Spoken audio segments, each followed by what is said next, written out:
সব বয়সেরই আলাদা একটা চাহিদা আছে। যেমন আগে শ্যাম্পু করে চুল খুলে রাখতে ভালো লাগতো, আর এখন চুলগুলো খোপা করে রাখতেই বেশি ভালো লাগে। আগে দুনিয়ার আগডুম বাগডুম কাপড় পরার নেশা ছিল, এখন শুধুই কোন কাপড় পরলে শান্তি পাবো সেটা খুঁজে বের করার চেষ্টা করি।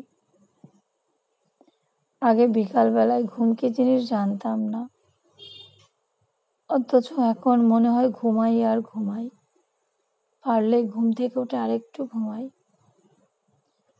আগে যখন ঝুম বৃষ্টি হতো, ছুতো খুঁজতাম কিভাবে বের হওয়া যায়। কোমর সমান জলে ডুবে বৃষ্টিতে ভেজা নেশে স্কুলে যেতাম।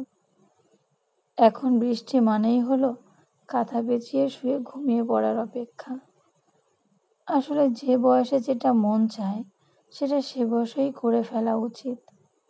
এরপর বয়সও বদলে যায়, সেই সাথে ইচ্ছেরাও।